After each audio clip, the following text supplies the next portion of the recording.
Well, this morning's going to be a little bit different because Cadence woke up early, and so he is in here. Yeah. And I thought he was going to sit up here with me while I read, but he's not. So I have not pre-read any of this, so we're just going to go on the journey together with all of the crazy interruptions as they come. So, all right. Oh, move, Kelly. Smack with the dog face. Okay, okay.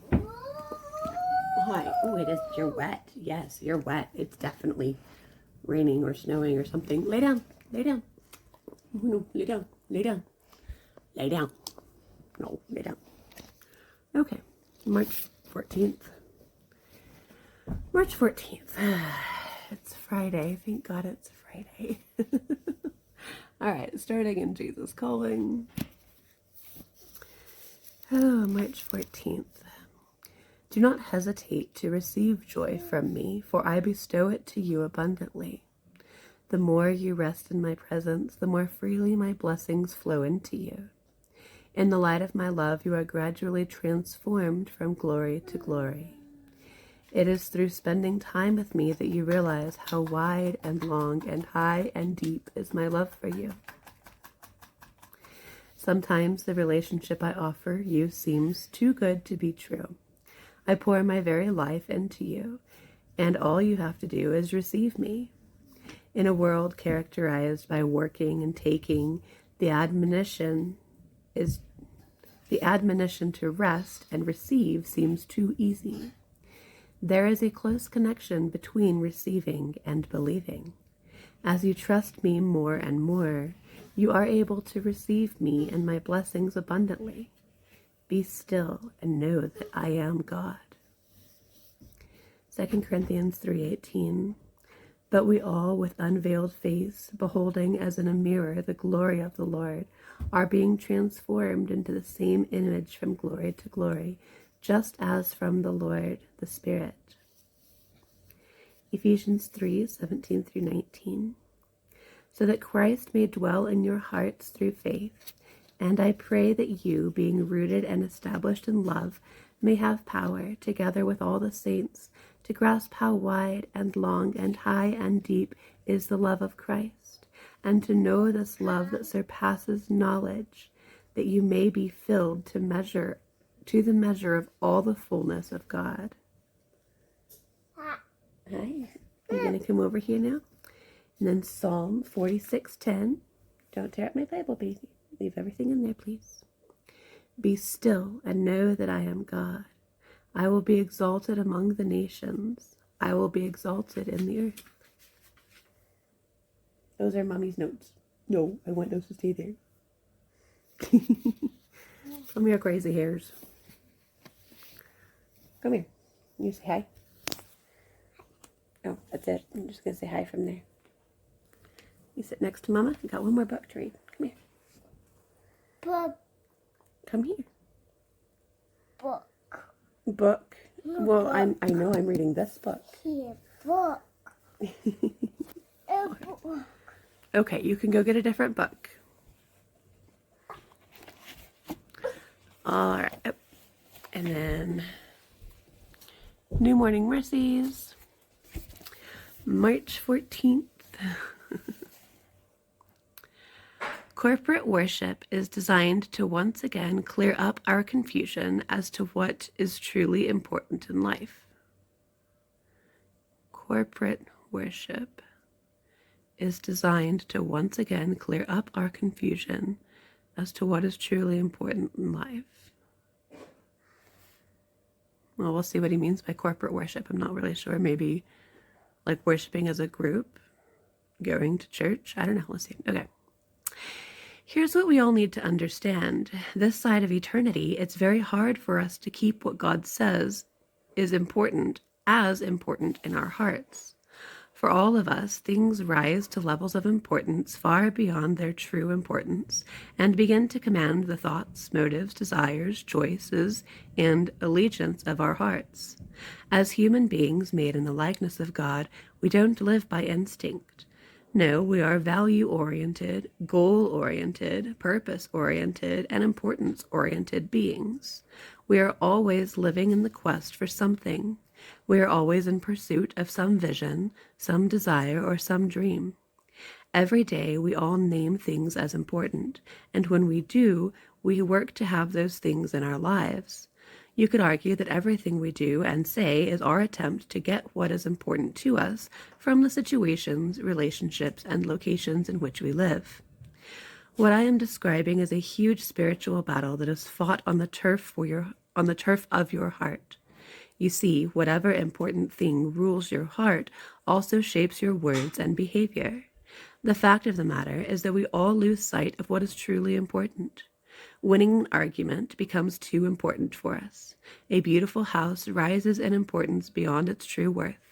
Getting that next promotion becomes too important.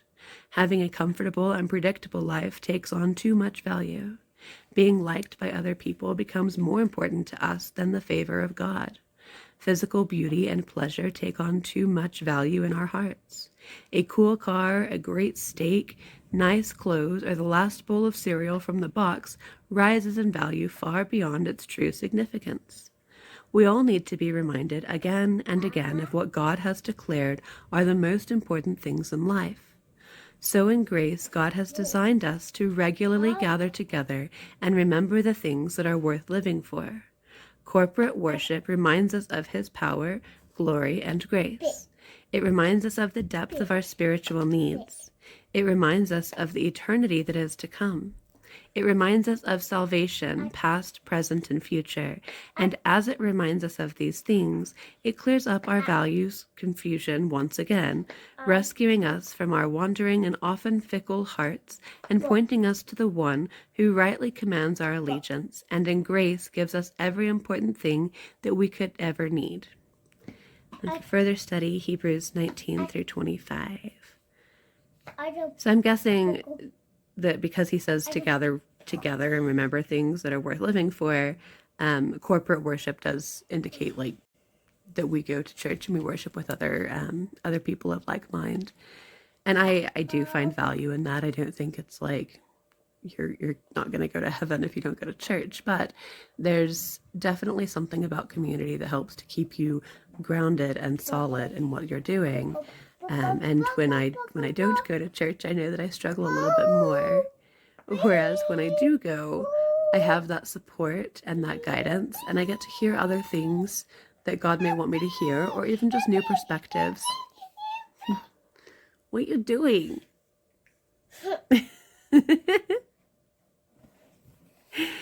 Let's see. Hebrews 10, 19 through 25. Are you popping all of those?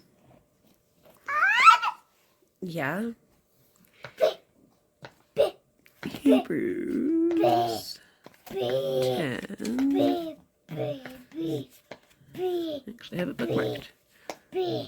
Oops, I forgot what numbers to say. 10, 19 through 25.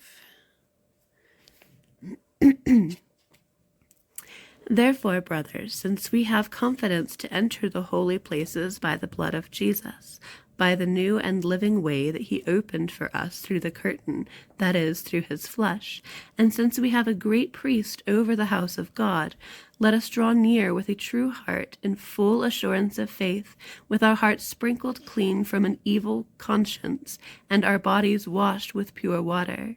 Let us hold fast to the confession of our hope without wavering, for he who promised is faithful. And let us consider how to stir up one another to love and good works, not neglecting to meet together, as is the habit of some, but encouraging one another, and all the more as you see the day drawing near.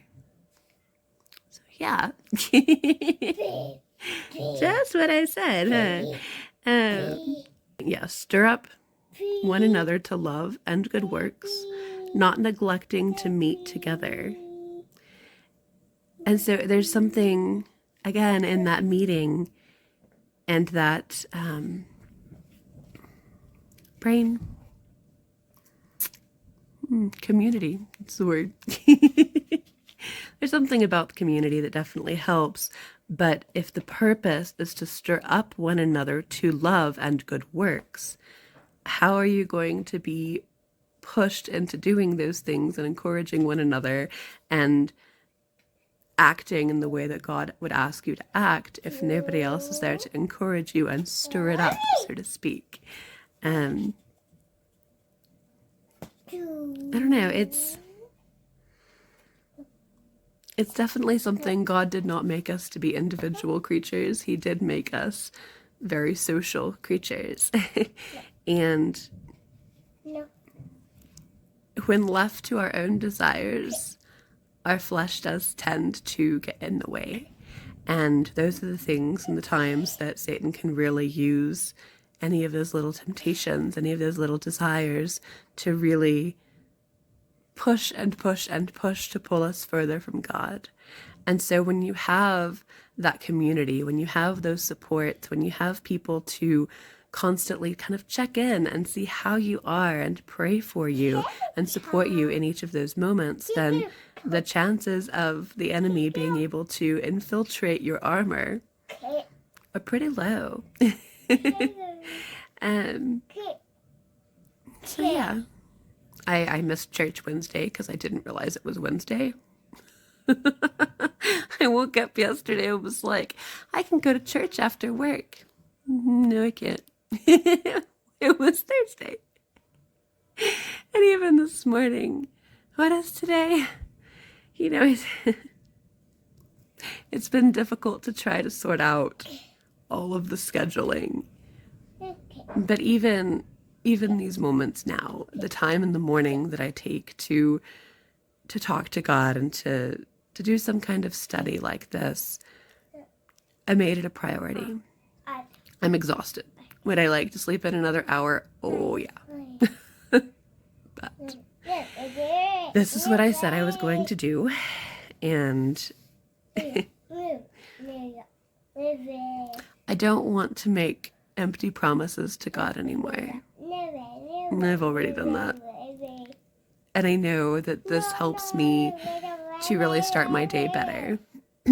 So, maybe not the highest value lesson with the craziness. We do have a whole lot of wind, and there's this tree that rubs against the house right by his room, so I think that's why he's awake. But he really wanted Mama, and now he's not even over here with Mama. Huh. So,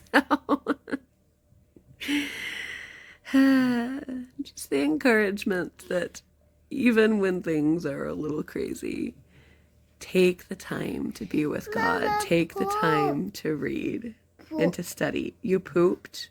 Okay.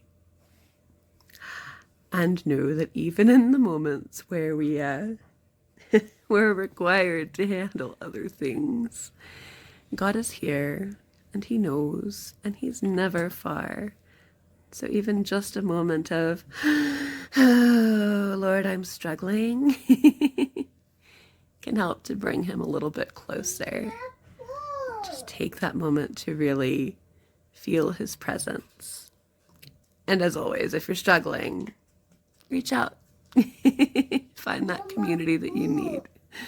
So, hopefully tomorrow is a little bit less crazy. Probably won't try this again with him in here, but you know, it was worth a try, and you just, come on the journey with me. So we'll see you tomorrow.